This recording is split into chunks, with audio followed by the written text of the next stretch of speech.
I think he tried pretty actively. There's documentary references to him planting the vineyards as many as 6 times at Monticello, which suggests real enthusiasm, but on the other hand, sort of repeated failures.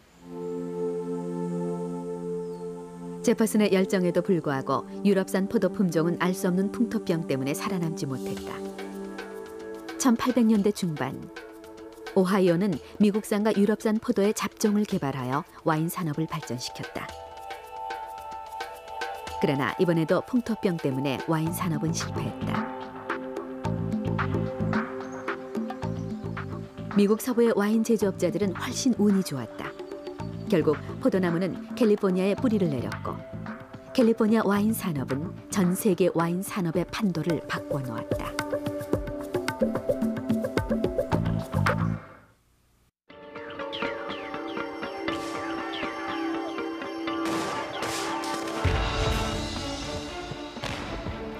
프랑스 혁명 당시 와인 또한 혁명이 일어난 이유 중에 하나였다는 사실은 놀라운 일이 아니다.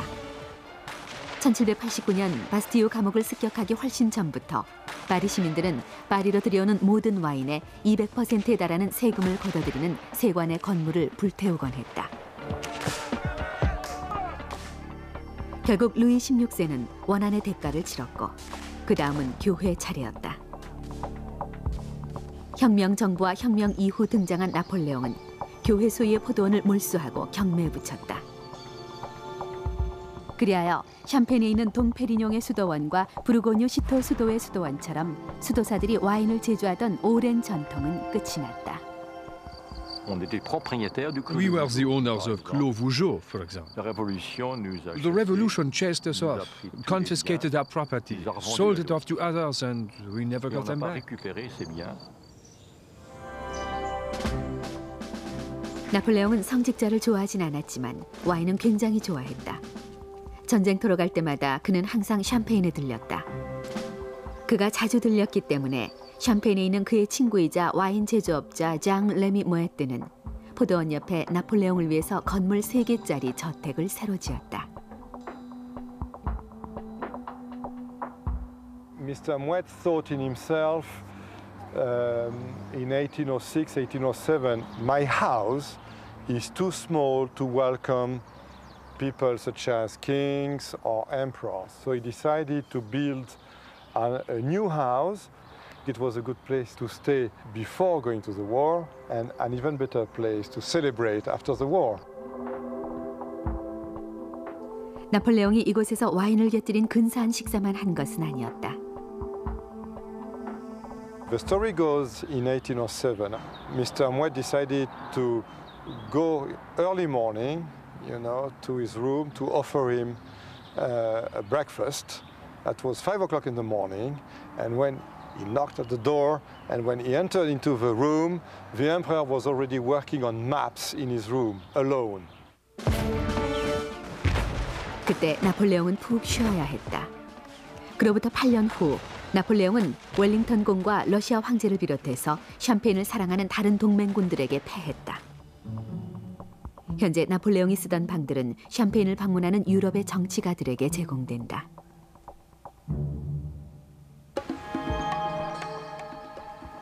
샴페인 제조업자들은 항상 새로운 시장을 찾았다. 전쟁도 그들을 막을 순 없었다. 샴페인에서 가장 적극적인 사업가 찰스 하이드직이 미국 남북전쟁 당시 체포된 것도 그 때문이었다. 하이드직은 1850년대부터 미국에 샴페인을 팔기 시작했고 샴페인이 굉장한 인기를 누리자 그는 샴페인 찰리라는 별명을 얻었다. He became a complete darling in society and he was really being entertained in all the biggest of parties, the greatest of parties. He met people from Congress, senators. He was being entertained in all towns where he would be. 1861년 하이드직은 남북전쟁이 발발한 직후 여느 때처럼 미국 방문길에 올랐다. 당시 북군의 지배 아래 있던 루이지애나에 가서 고객을 만날 생각이었던 그는 프랑스 외교관으로부터 프랑스가 남군을 지원하겠다는 내용의 편지를 전달해달라는 부탁을 받았다. 검문 당시 하이드직의 가방에서 편지가 발견되자 북군 사령관 벤자민 버틀러는 스파이 혐의로 하이드직을 감옥에 넣었다. It was completely surrounded by alligators, so there's no way of getting out. One of their favorite pastimes, in a way, if one can call it that way, was actually throwing stones at the alligators, because that's about all there was to do. 샴페인 찰리는 프랑스 정부가 그를 석방시켜 줄 때까지 4개월을 참고 기다려야 했다. 프랑스로 돌아간 하이드직은 파산을 선고했다. 남북전쟁 동안 미국에 벌려놓은 사업이 망했기 때문이다. 그러나 몇 년 후 기회는 다시 찾아왔다. 하이드직이 미국에서 당한 일을 미안하게 생각하던 샴페인 미국 청판 담당이 그때 한창 금광 때문에 경기가 좋은 콜로라도 덴버에 샴페인 판매망을 뚫어주었다. 덕분에 찰스 하이드직은 샴페인 사업을 살릴 수 있었고 그의 사업은 오늘날까지 계속되고 있다.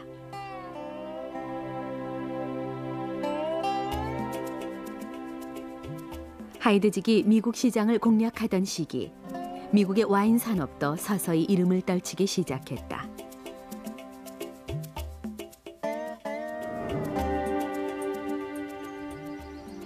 미국 동부 지역에서 토마스 제퍼슨 같은 와인 제조 선구자들은 풍토병 때문에 모두 실패했다.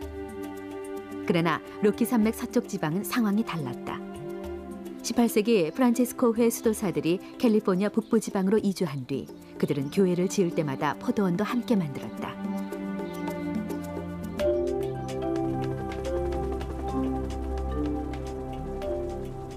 캘리포니아는 풍토병의 영향을 받지 않았기 때문에 수도사들이 심은 유럽산 포도 품종도 아주 잘 자랐다.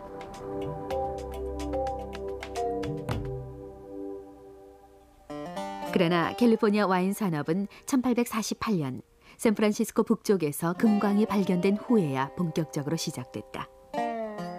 투자자들이 밀려들었고 대부분은 이민자들이었다. 금광이 바닥났을 때 유럽인 투자자들은 캘리포니아에서 또 다른 가능성을 발견했다. Many of those first settlers were Europeans. When they arrived in the region, they said, wow, the climate, the soil, it feels a lot like home. I suspect that we could probably grow something here. 이민자들의 대부분은 와인 제조업자로 변신했다. 그 중에서도 이거소노바밸리의 포도원을 소유한 헝가리 출신 이민자는 사업가적 기질이 아주 뛰어났다. 헝가리 백작인 에거스턴 허레스티는 미국에 이민 온 이후 이미 여러 분야에서 발군의 실력을 발휘했다. 그는 샌디에이고 보안관, 세크라멘토 국회의원, 그리고 샌프란시스코 조폐국장 등을 역임했다. The promoter type, the person who can create a lot of buzz, a lot of stir, and Agustin Horazde was that man. 1857년 허레스티는 1,000에이커가 넘는 거대한 와인 양조장 부에나비스타를 건설하고 공개적으로 투자자를 모집했다. The gold rush had happened in California and fortunes were being made. People were expecting to be able to make a lot of money with various investments. And so Horazde was able to raise an awful lot of money, none of which ever got returned to the investors. But that wasn't the important feature from a historical standpoint. Horazde got the industry going. 질 좋은 포도 품종을 찾았던 허레스티는 유럽으로 가서 300여 종에 달하는 다양한 포도 품종을 수집했다. 덕분에 캘리포니아 포도원은 세계적인 수준의 포도 재배지로 변신할 수 있었다. He wasn't the only one who went to Europe and got grapes, but he was probably in this area in Napa Sonoma the most visible, had apparently hundreds of cuttings of different varieties and was trying to make them available. I think you'd have to say that they made a tremendous contribution. 그러나 허레스티의 꿈은 곧 무산됐다. 그의 재정 후원자들이 부에나비스타에서 손을 뗀 것이다.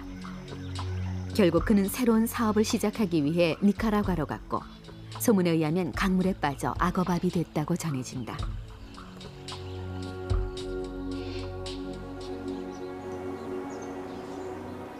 (1800년대) 중반 또 다른 이민자들이 캘리포니아의 와인 산업을 발전시켰다. 제이콥 베린저와 세미 브라더즈의 이름은 오늘날까지 미국의 와인 소비자들에게 친숙한 이름이다. 캘리포니아 와인은 유럽에서 상을 탈 정도로 와인의 질이 많이 향상됐다. 그러나 미국뿐만이 아니라 태평양의 정반대에 위치한 신세계에서도 미국 못지않은 성공을 거두었다.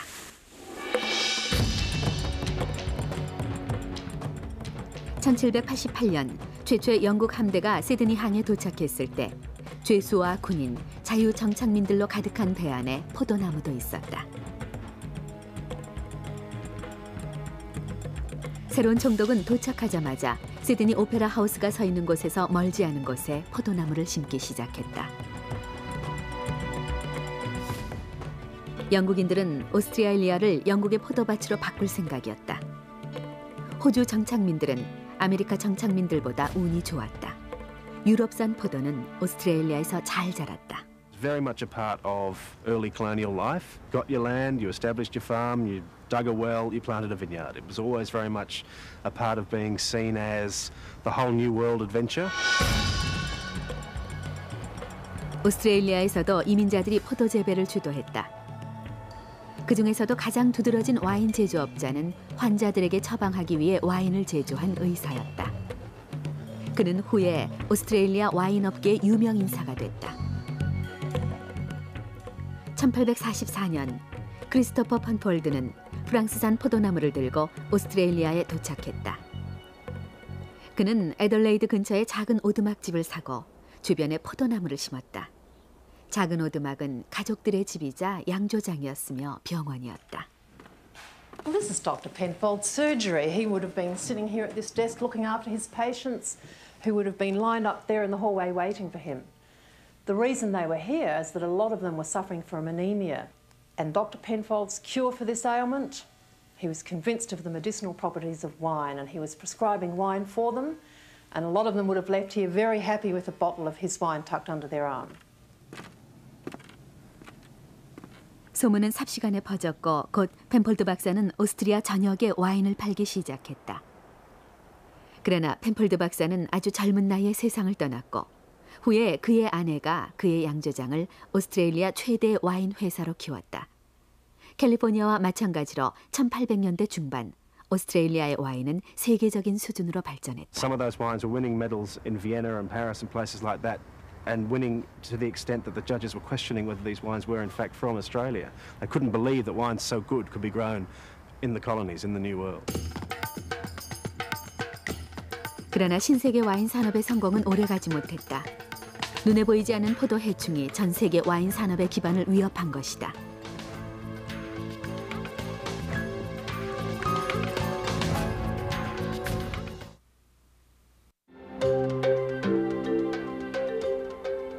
와인 애호가들은 이탈리아산 와인을 가장 선호한다. 이탈리아에서 와인 산업이 본격적으로 발전하기 시작한 것은 150년 전 이탈리아가 통일되고 난 후부터였다.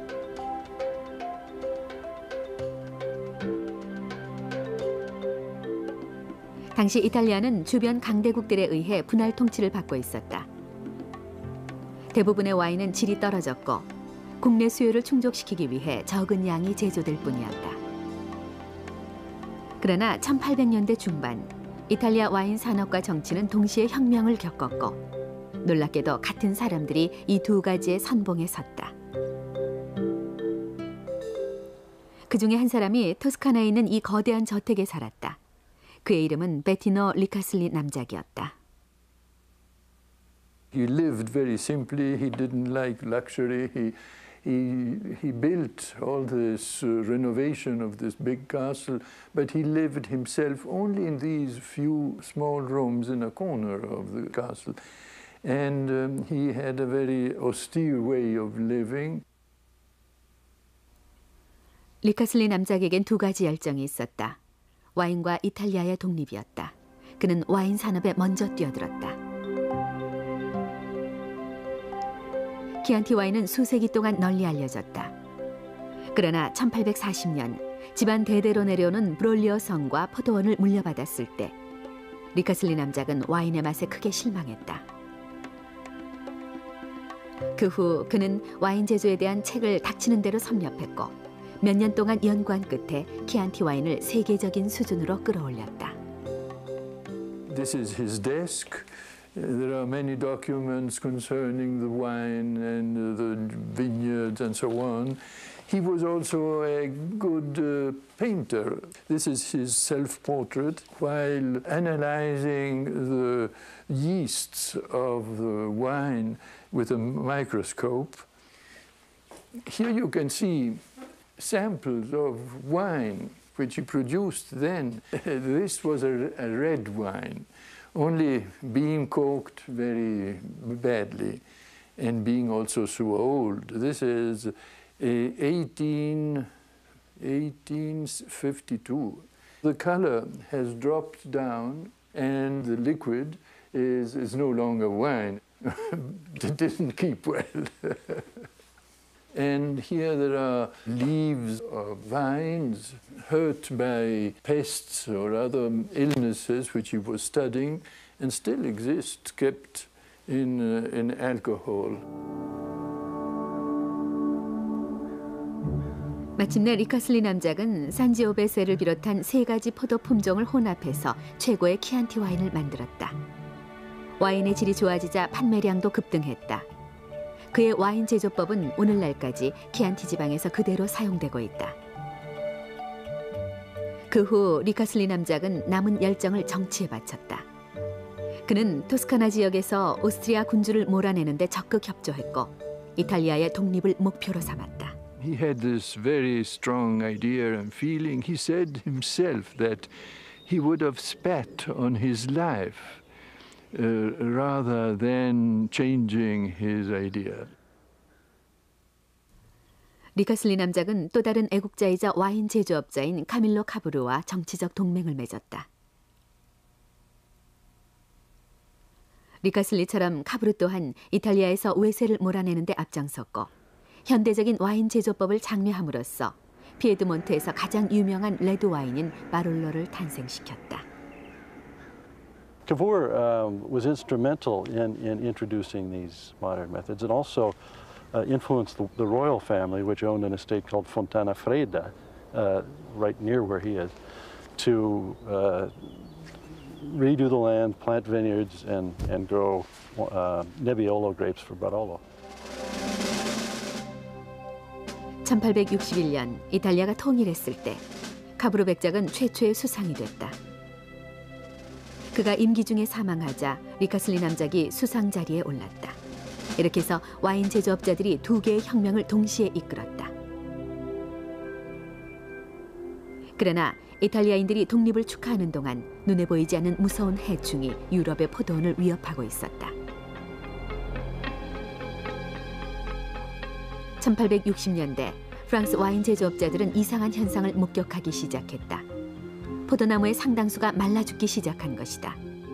남부지방에서 시작된 현상은 전염병처럼 번져 프랑스 전역의 포도원을 비롯해서 유럽, 오스트레일리아, 남아프리카까지 퍼졌다. 전 세계 와인 산업이 위험에 처했지만 와인 제조업자들은 원인을 알 수 없었다. They did not understand what was happening. Why my vine is dying? Did I do something wrong? Is it God who is punishing us? Some people burnt many candles at the church to say, please, God, stop this. 범인은 바로 포도나무 뿌리에 붙어서 뿌리를 갉아먹는 작은 진딧물 필록세라였다. 필록세라는 1850년대 미국에서 농산물을 선적하던 배에 실려 대서양을 건넜다. 미국산 포도나무는 필록세라의 내성이 있었지만 유럽산 품종은 내성이 없었다.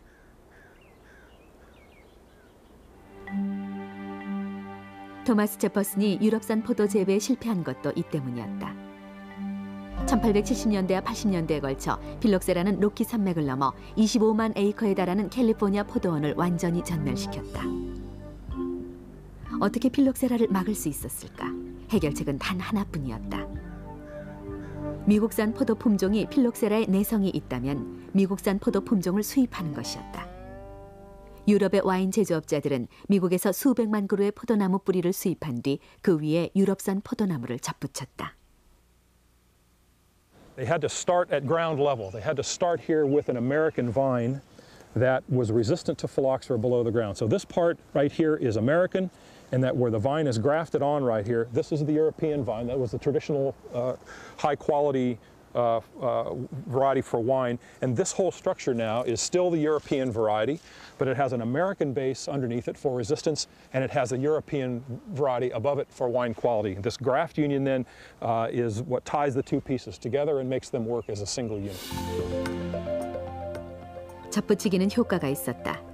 그러나 필록세라의 내성이 있는 미국산 포도나무에 접붙이는 작업은 단순한 일이 아니었다. 1890년대에 시작된 접붙이기 작업은 그 후 20년 동안 계속됐다. 점차 유럽과 캘리포니아의 거의 모든 포도나무는 접붙인 포도나무로 대치됐다. 접붙이기 작업은 오늘날까지 계속되고 있다. 필록세라균이 박멸되지 않고 여전히 전 세계 포도나무에 서식하기 때문이다. The phylloxera still exists here in the soil, and my uncle, after the war, when he came back, he tried an experiment luckily on a small area, and planted some French vines direct, ungrafted. They survived for 10, 12 years and then faded out. 그럼에도 불구하고 1980년대와 90년대 캘리포니아에 필록세라가 다시 등장해서 내성이 약한 포도나무에 막대한 피해를 입혔다. 그러나 피해가 큰 만큼 성과도 있었다. We're almost finished replanting about 75 to 80% of Napa. But we've learned so much about how to grow grapes that there is no question in anybody's mind that our wines will be better as these vineyards come on stream over the next 10 and 20 years than they ever could have been. 1910년경 필록세라 공포 이후 전 세계 포도원은 다시 활기를 되찾았다. 그러나 그것으로 힘든 시기가 끝난 것은 아니었다. 1차 세계대전으로 수천 명의 젊은 와인 제조업자들이 군에 입대했고 그들 중에 상당수는 되돌아오지 못했다. 뿐만 아니라 1917년 러시아 공산혁명으로 와인 시장이 커다란 타격을 받았고 그 와중에 더 큰 문제가 발생했다. 미국에서 금주법이 통과되어 와인 산업이 거의 전멸하다시피 한 것이다.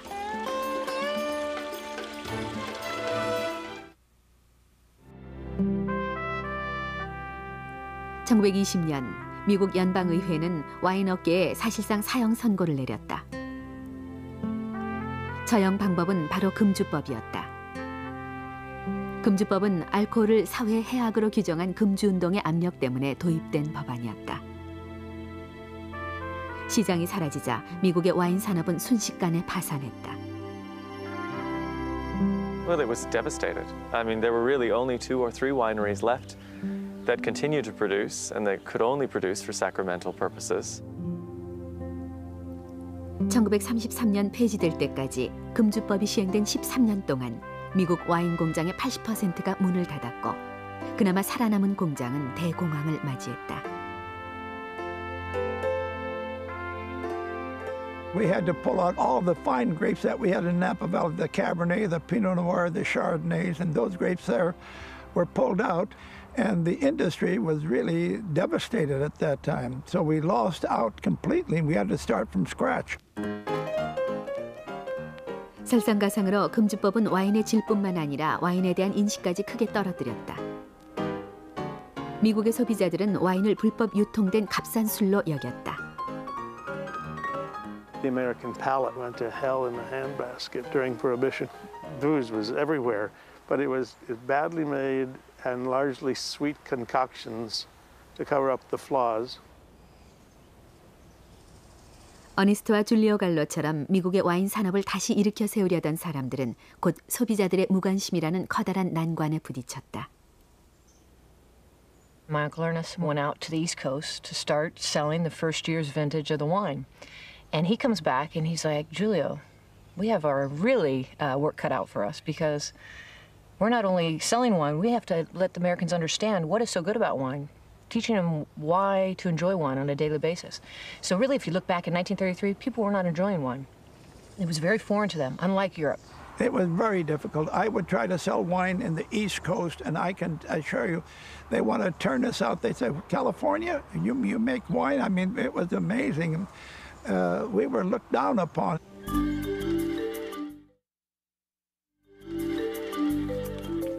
소비자들의 무관심은 2차 세계대전이 끝난 뒤에도 계속됐고 그것은 비단 미국만의 문제가 아니었다. 오스트레일리아 와인 제조업자들 또한 소비자들의 인식을 바꾸는 데 많은 어려움을 겪었다. 1950년대 펜폴드의 와인 제조업자 맥스 슈버트는 프랑스의 산레드 와인을 모방해서 향이 깊고 맛이 좋은 레드 와인 슈라즈를 만들었다. 그러나 오스트레일리아 사람들은 아직 준비가 안 돼 있었다. 그들은 슈라즈에서 죽은 개미 냄새가 난다고 비난했다. All in all, it was so different to anything that had been produced before that it was simply, I think, quite a natural thing for the experts to say, my God, what's this? Throw it out. We don't understand this. 반응이 좋지 않자 펜폴드 와인 회사 사장은 슈버트에게 새로운 와인의 생산을 중지하라고 명령했다. 그러나 슈버트는 비밀리에 계속 진행시켰다. Not only was he risking his own job, but he was putting away a substantial amount of wine at, a huge economic risk as well. So he really did put everything on the line to continue with this style of winemaking. 1960년대 슈버트가 만든 최초의 와인이 숙성했고 그의 와인은 세계적인 와인상을 휩쓸기 시작했다. 결국 비평가들도 와인의 가치를 인정했다. 오늘날 펜폴드 그레인지는 $200 이상을 호가하며 보르도 최고의 와인과 어깨를 나란히 하고 있다. Certainly took Australian wine from, I wouldn't say an acceptable level, a reasonably good level, but to quite an elevated one in a fairly short period of time. 슈버트의 성공은 와인의 질을 높임으로써 가능했다. 오스트레일리아와 캘리포니아의 와인 제조업자들은 새로운 와인 제조법을 여러 번 실험해 볼 수 있었다. 그들은 유럽처럼 오랜 전통은 없었지만 대신 새로운 과학기술을 받아들일 준비가 돼 있었다.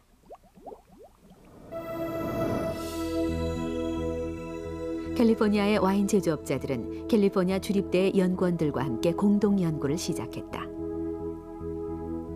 그때까지 대부분의 미국 포도원에선 되는 대로 마구 포도나무를 심었지만 1940년대 과학자들은 제대로 된 땅에 제대로 된 포도를 심어야 질 좋은 와인을 생산할 수 있다는 사실을 깨달았다.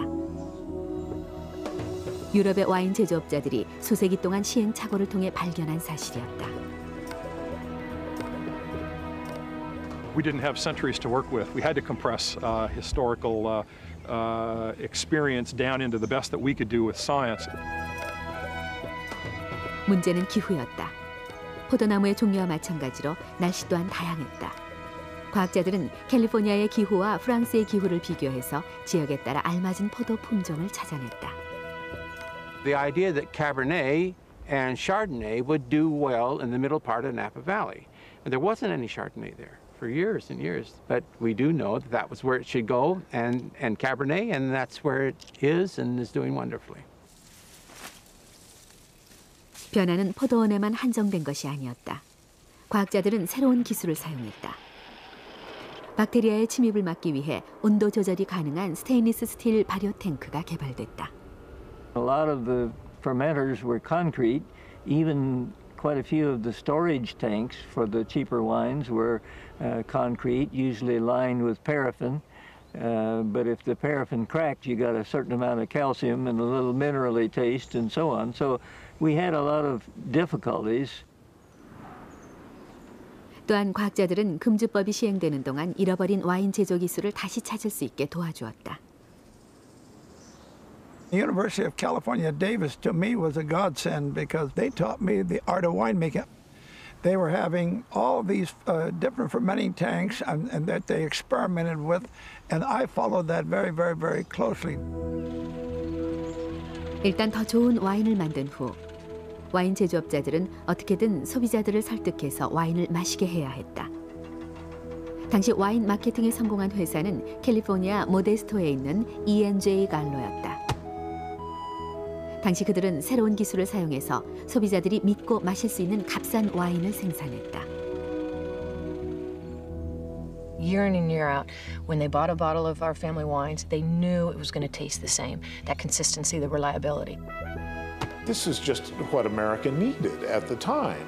And Gallo, what they ended up doing was making these really marvelously clean, inexpensive, good value wines and spreading them throughout America. 1960년대가 되자 유럽을 여행하는 미국인들의 수가 늘어나면서 미국 소비자들의 와인에 대한 인식이 변하기 시작했다. Having some experience with continental life and seeing that this can be a marvelous part of the day. Little wine with lunch, little wine with dinner, and it makes a different tempo. 미국에서 와인은 더 이상 외국 술도 싸구려 술도 아니었다. 와인의 판매량은 꾸준히 증가했다. 캘리포니아의 와인 제조업자들은 유럽 최고의 와인과 견주어도 손색이 없는 최고의 와인을 생산하려고 노력했다. 1966년 로버트 몬다비는 나파밸리에 최첨단 와인 공장을 설립했다.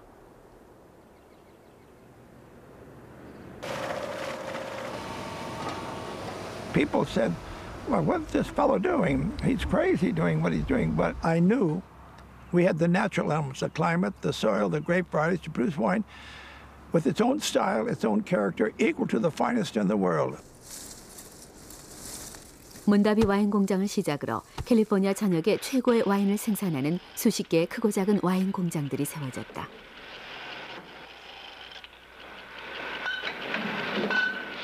In the 70s, it was as the baby boom population started to get a little bit older and started to earn some money in the marketplace that they became interested in wine.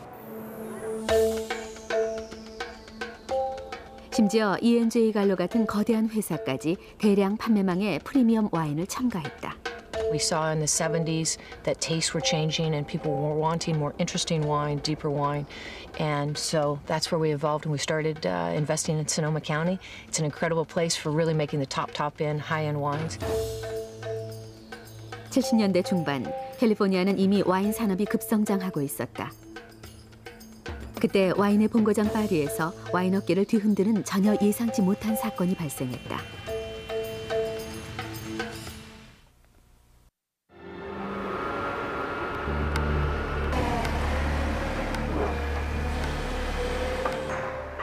과거 반세기 동안 와인 업계는 기술적인 면에서 굉장한 발전을 이룩했다. 오늘날 전 세계 거의 모든 와인 공장은 와인 제조 기술의 변화를 최대한 수용하고 있다. 예전의 방법처럼 로맨틱하게 보이진 않지만 현대 와인 제조업자들은 첨단 기술이 질 좋은 와인을 생산하는 데 많은 도움이 된다고 말한다. 예를 들어 과거 발로 포도를 으깨던 모습은 사라진 지 오래다. No, it's completely out. We're into hygiene these days. We don't want to have dirty toenails and that sort of stuff going on in our wines. 우악스럽게 발로 으깨는 대신 오늘날엔 수확한 포도를 기계 안에 넣고 기계를 돌리면서 포도 원액을 부드럽게 짜낸다. This is what we call the membrane or the bag, and it's this bag that blows up and pushes the grapes against these screens. This holds about 11 tons of hand-picked fruit that will fit in this, and as you can see, this press has actually just finished running. We actually have some skins right here with us right now, and you can see that there is obviously no juice left in these skins at all. 일단 포도즙을 짜낸 다음엔 나무나 콘크리트 탱크 대신 요즘엔 온도 조절이 가능한 스테인리스 스틸 탱크 안에 넣고 발효시킨다. The advantage of chilling down the fermentation is that we can maintain a lot of the fruit flavors and fruit aromas in the ferment. If we let it run away and become very, very hot, we lose a lot of those aromatics, which is so important when you take a glass of wine. 오늘날 신세계 와인 산업이 신기술의 발전을 주도했고 덕분에 신세계 와인 업계는 유럽산에 버금가는 질 좋은 와인을 생산할 수 있었다. 1976년 파리에서 소규모 이벤트 형식으로 진행된 시음 행사가 미국을 비롯한 전 세계 와인 업계에 파란을 일으켰다. 라벨을 붙이지 않은 채 캘리포니아와 프랑스산 와인을 시음한 와인 전문가들은 캘리포니아산 와인의 맛과 향이 훨씬 더 뛰어나다고 발표했다. 프랑스 와인 전문가들은 놀라움을 금치 못했고 미국에선 신문의 헤드라인을 장식한 일대 사건으로 기록됐다.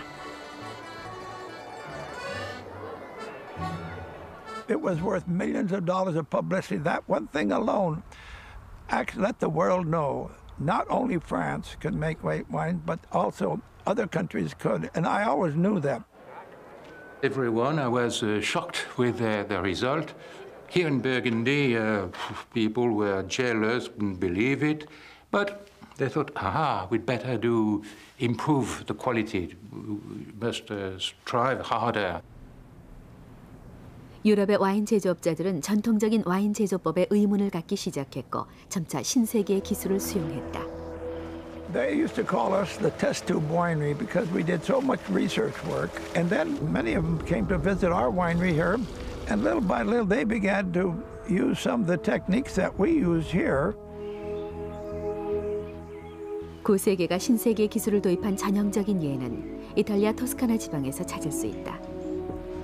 에트루리아 시대부터 오랜 전통을 이어온 반피 와인 공장은 미국인들과 손잡고 신기술을 받아들였다. The image that the Italian wine used to have was mostly like, probably a good, honest wine, but nothing exceptional. That changed thanks to the influence from the New World, because when we saw really that in America they could produce very good wine, we understood that there could be a new way of doing wine.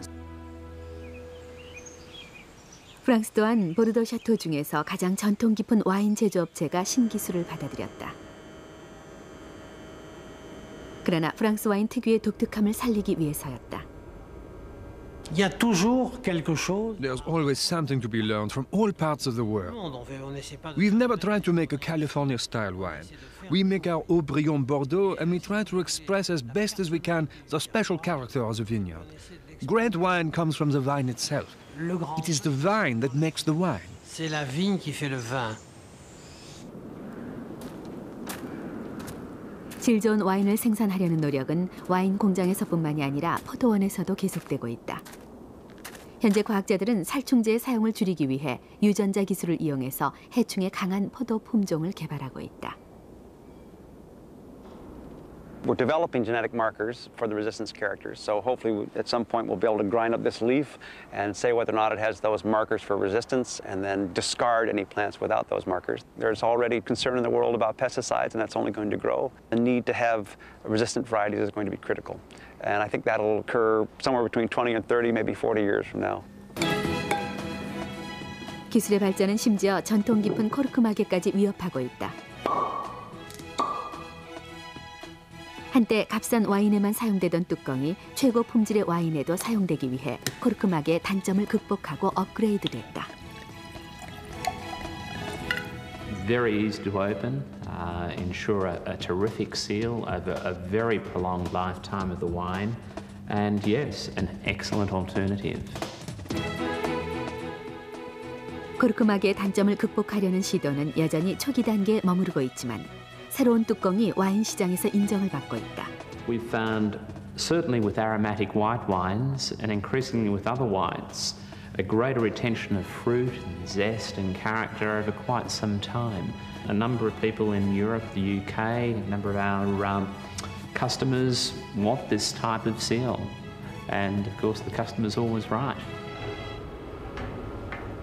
그러나 새로운 기술을 쓰면 그만큼의 위험 부담이 존재한다. 너도나도 신기술에 의존하다 보면 각각의 자연적 특성을 담지 못하고 어디서나 와인의 맛이 똑같아질 위험이 있다. If you get the right conditions naturally, you're going to make a far better wine than interfering too much. And I think there's a tendency for a wine to become a man-made product instead of leaving it as much as possible to nature. That's a big difference between the old world and the new world. The new world, they look at the markets, at the consumers, and they try and make wine which fit the market. While in Burgundy, we have, or I hope in other areas in Europe, we try and produce the best wines with what is the best or the most typical wine, and then we look around to try and sell our wines. You see, the approach is reversed. 구세계 와인 제조업자들도 현대 기술을 사용하기 때문에 커다란 차이는 없다. 신세계 와인 제조업자들은 기술은 단지 전통적인 와인 제조법과 새로운 과학을 접목시키는 데 효과적인 방법이라고 말한다. Technology really only replicates what you do by hand on a larger scale. You go to a vineyard, you take a berry, you crush the berry, you massage, you make the wine, by hand. Technology is enabling us to do that with more control. The process is the same as it's always been, really. It's just that we're able to better control it. 실제로 유럽과 미국의 와인 제조업자들은 서로 상대방의 비법을 배우고 있다. 예를 들어 캘리포니아의 퀸대사에선 칠레 출신의 땅 주인과 프랑스 와인 제조업자가 힘을 합쳐 나파밸리 와인을 만들었다. 그들은 지역적인 특성을 살려 카베르네와 멀로의 독특함을 최대한 유지하려는 유럽의 전통적인 와인 제조법을 받아들였다. As you can see, it has all of the constituents of a great property. It is in the hills, it has great drainage, it has very rocky, profound soils. All of that constitutes a palette from which you can really produce a great wine. Most wines in America are sold according to a variety. Cabernet or Merlot or something. We don't do that. The only thing that the label says is the name of the property. And that, of course, is a European tradition. Just visually observing the vineyard, we can really almost identify the style of the wine we are going to make. I know it's very pretentious and sometimes it doesn't work at all, actually. But hopefully, in this case, yeah, it really worked out great. I truly think that we can make definitely unbelievable wines in California. 그것은 비단 캘리포니아에만 국한된 것이 아니다. 현재 미국 전역에 2,000개 이상의 와인 공장이 있다. They are in lots of areas around North America that are not traditionally thought of as wine-producing areas. Michigan has a big industry. Upstate New York has a fabulous industry. Virginia, there are 70, 80 wineries in Virginia. 오늘날 버지니아에 있는 포도원 중엔 몬티첼로도 있다. 토머스 제퍼슨이 유럽산 포도 품종을 재배하려다 실패한 지 200년 후 몬티첼로 포도원에선 젖붙이기와 살충제의 도움으로 유럽산 포도 품종을 재배하는 데 성공했다.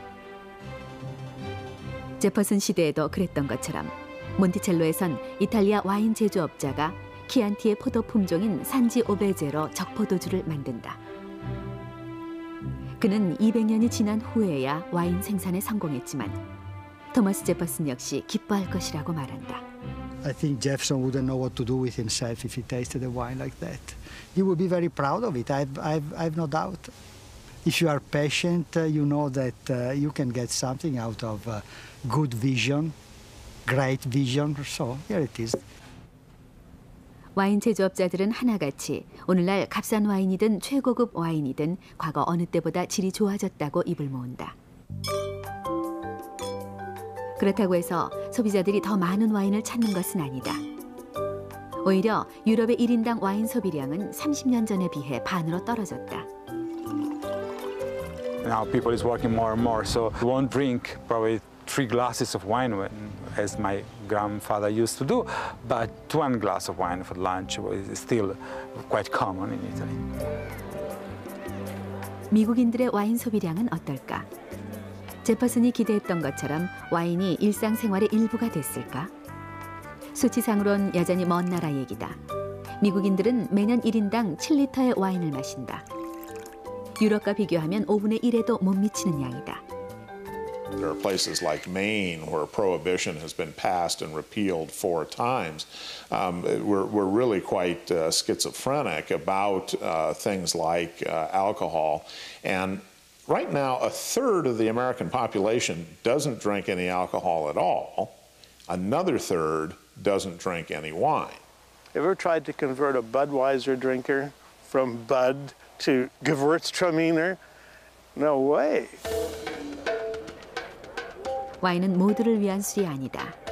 그러나 와인은 인간의 역사와 함께 시작됐고 인간의 역사가 계속되는 한 와인의 역사도 계속될 것이다.